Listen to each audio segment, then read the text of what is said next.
Albo umiesz, albo nie umiesz. Kto nic nie robi, nie ma żadnych efektów. This is. Tak, sporo miejsca poświęcimy Andrzejowi Dudzie, należy mu się, bo go w WTS-ie brakowało. Przyłożymy też opozycji, ministrowi Błaszczakowi, Chińczykom i Łukaszence. Przyznacie?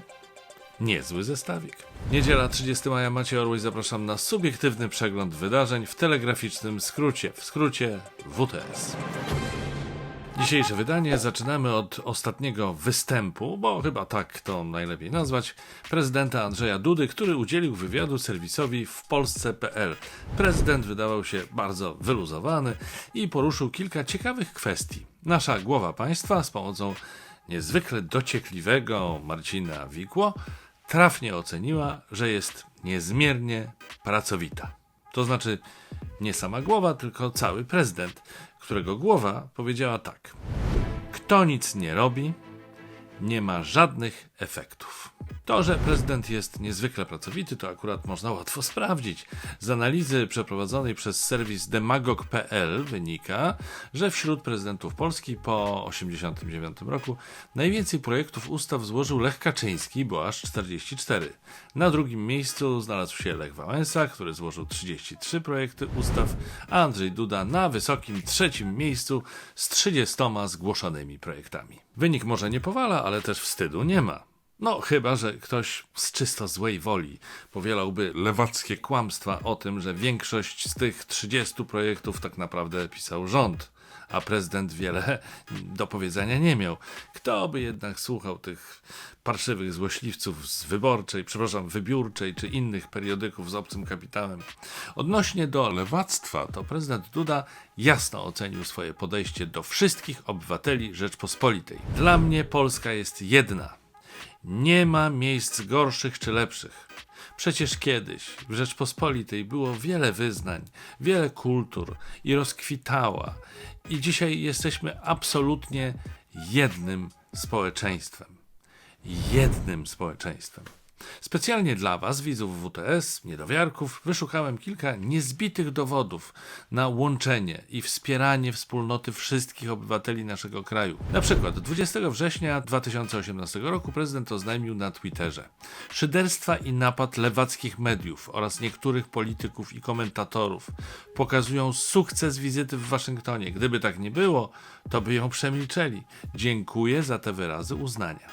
W czerwcu 2020 roku podczas kampanijnego wiecu, chyba najwyraźniej jak tylko to możliwe, Andrzej Duda podjął próbę zasypania podziałów w narodzie, odnosząc się do mniejszości LGBT. Próbuje się nam, proszę Państwa, wmówić, że to ludzie, a to jest po prostu ideologia. Przykładów skutecznego budowania wspólnoty przez pana prezydenta jest wiele.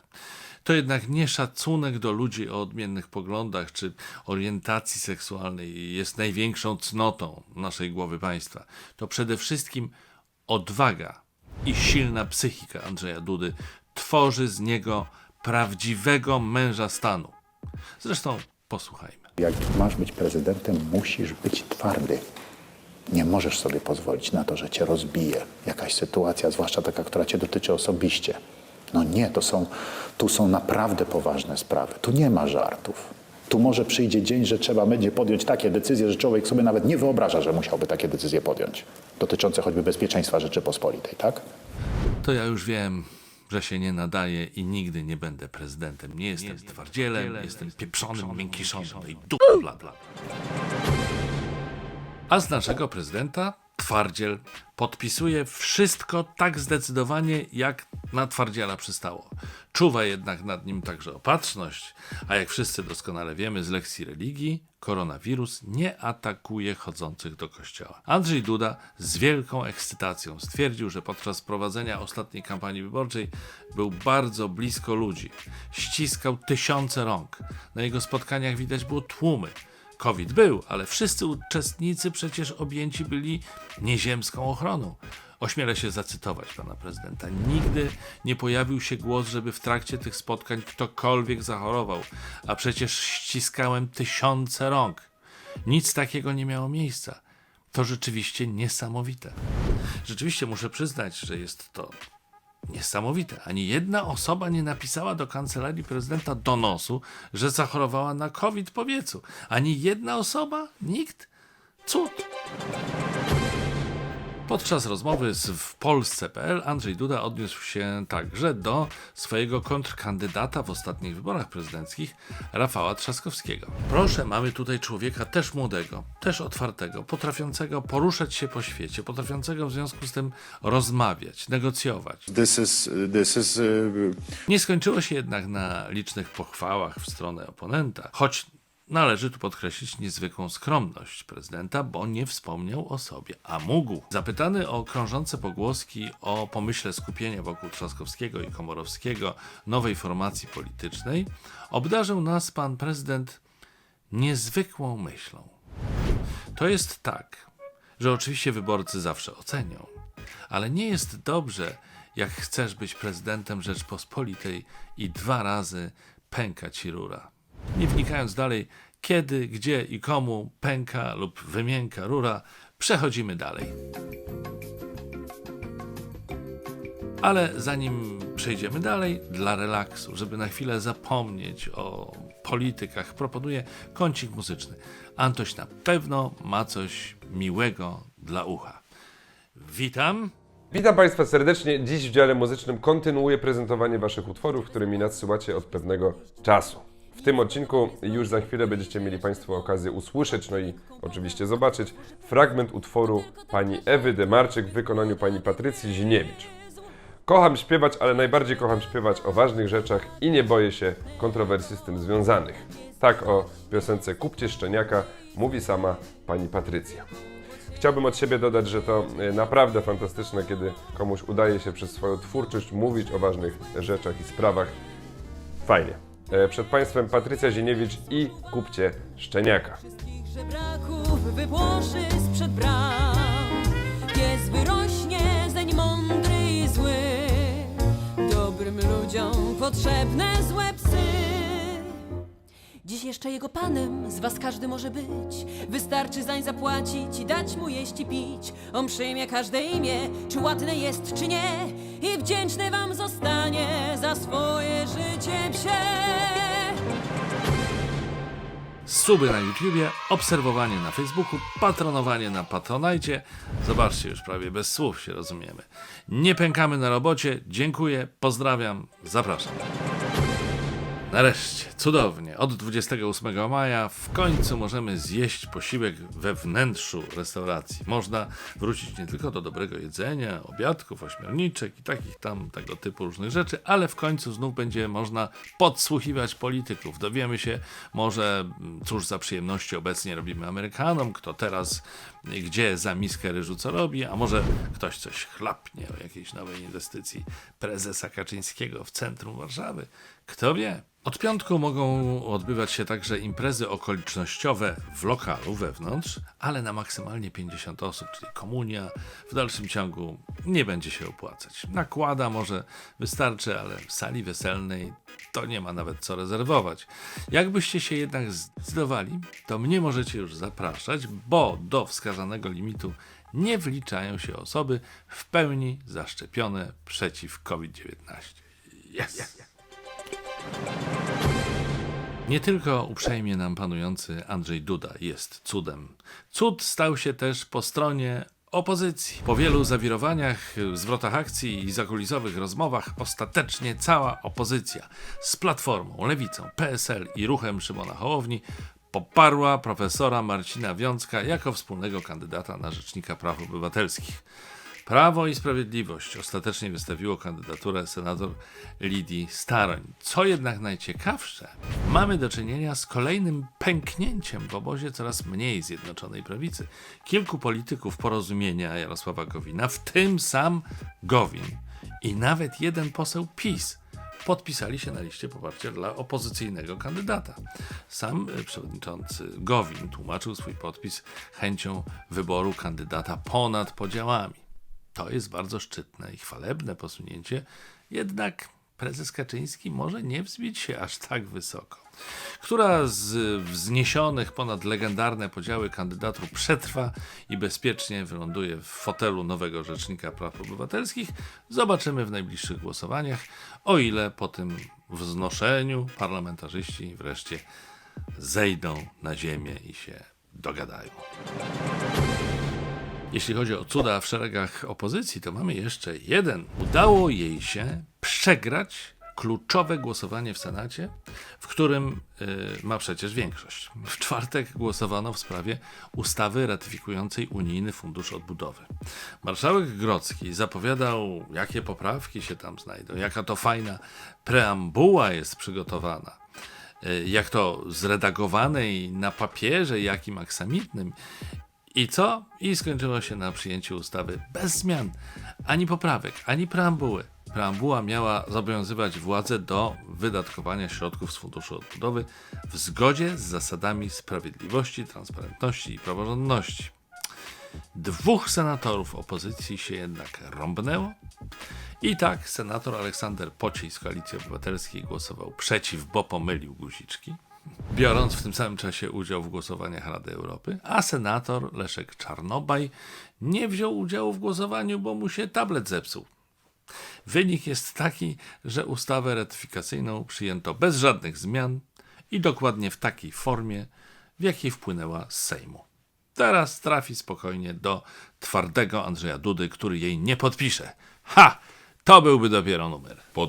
Podpiszę, panie Orłoś. Pan prezydent umie. No przecież wiem, że umie i że podpisze. To był żart z tym, że nie podpisze. To znaczy, Orłoś, według was nie podpisze, czy jak? Bo się pogubiłem. Podpiszę, no błagam, podpiszę. A korzystając z okazji mam taki wniosek i mam nadzieję, że nie przepadnie. Chciałbym mianowicie wnieść, aby pierwsze pieniądze z Funduszu Odbudowy trafiły na odbudowę polskiej opozycji. To jest naprawdę sprawa priorytetowa. Z wojny w polityce przechodzimy na prawdziwe pole bitwy. Jak podaje serwis Donald.pl, Ministerstwo Obrony Narodowej ogłosiło zakup 4 tureckich dronów. Orłoś, to ty jesteś ignorant. To nie jakieś tam drony z tureckiego bazaru, tylko bezzałogowe systemy powietrzne Bayraktar TB2 za ponad 1 miliard złotych. Nie no, wiem.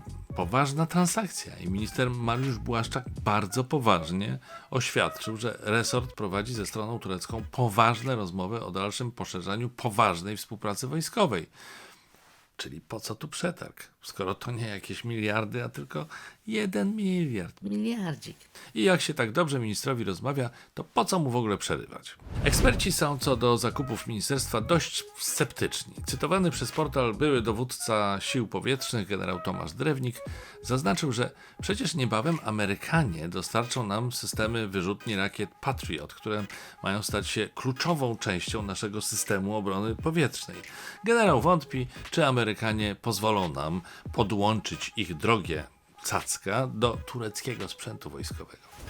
Ja bym się tam, panie generale, nie martwił. Jak Błaszczak nie załatwi, to się poprosi nieustraszonego, twardego prezydenta Dudę o pomoc. On zadzwoni do Trumpa i po angielsku this is załatwi. Sorry, nie do Trumpa, tylko do Bidena. A jak do Bidena, to nie zadzwoni i nie załatwi. Co ty, Orłoś, pierdolisz bez sensu? Osobom, którym nadal pytanie chodzi po głowie, a czemu bez przetargu, tłumaczę, że transakcja ze stroną turecką została określona jako pilna potrzeba operacyjna, a w takich przypadkach przetarg nie jest konieczny i hulaj dusza, piekła nie ma. Szybko przelatujemy, niekoniecznie dronem, za granicę, a konkretnie do Chin, gdzie to jedyna słuszna partia, ta rządząca, wymyśliła sobie system sztucznej inteligencji pozwalający na odczytywanie stanów emocjonalnych osób przesłuchiwanych. Urządzenie to podobne jest do wykrywacza kłamstw, lecz dużo bardziej zaawansowane. System sztucznej inteligencji uczy się, jak wykrywać i analizować co kilka minut zmiany w wyrazie twarzy, badając pory skórne. Ma być przeznaczony do wstępnej oceny emocji i co za tym idzie, winy lub niewinności zatrzymanego. Ciekawe byłoby swoją drogą wprowadzenie takich testów na naszym krajowym podwórku politycznym.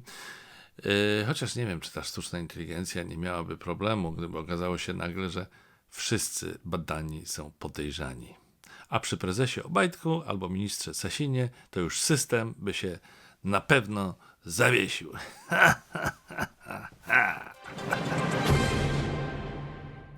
Pory skórne.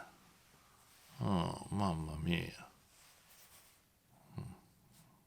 Widać, że mi się coś zmieniło? No, mam nadzieję, że nic nie widać. A tak przy okazji, co tak cicho się zrobiło o prezesie Orlenu Danielu Obajtku? Ciekawa sprawa. Tyle było szumu, tyle było zamieszania i nagle cisza. Zajmiemy się tym przy najbliższej okazji. A teraz Białoruś. Jedną z najgłośniejszych międzynarodowych spraw ostatniego tygodnia stało się przechwycenie przez białoruskie myśliwce i zmuszenie do lądowania samolotu linii Ryanair lecącego z Aten do Wilna za pomocą nieprawdziwej informacji o ładunku wybuchowym na pokładzie. Korzystając z wywołanej przez siebie okazji, tuż po lądowaniu awaryjnym w Mińsku, białoruskie władze zatrzymały opozycyjnego aktywistę, dziennikarza i blogera Ramana Pratasiewicza, który był na pokładzie, a także jego partnerkę, Rosjankę Sofię Sapiegę. Ta bezprecedensowa sytuacja wywołała oburzenie i sprzeciw społeczności międzynarodowej. Nawet Unia Europejska zastosowała dalsze kroki, bardziej zdecydowane niż wyrażenie standardowego zaniepokojenia W poście na Twitterze. Kolejne państwa Unii oraz Stany Zjednoczone rekomendują omijać samolotom białoruską przestrzeń powietrzną i ku wielkiemu zdziwieniu Mińska wydają się być obrażone, a niektóre wręcz wkurzone. Na szczęście w całą sprawę zostało zaangażowane też NATO i ustami niezwykle dociekliwego sekretarza generalnego Sojuszu Północnoatlantyckiego oświadczyło, że prawdopodobnie w całą sprawę zamieszana była Rosja. Sekretarz stwierdził, że trudno uwierzyć, że reżim w Mińsku mógł zrobić coś takiego bez jakiejkolwiek koordynacji z Rosją. No naprawdę dobrze, że mamy to NATO, bo byśmy byli zupełnie, kompletnie, totalnie nieświadomi współpracy Białorusi z Rosją. To dziś wszystko. Zapraszam Was na kolejny WTS w najbliższy czwartek. Do swidania, au revoir, goodbye, ciao, do zobaczenia. Cześć!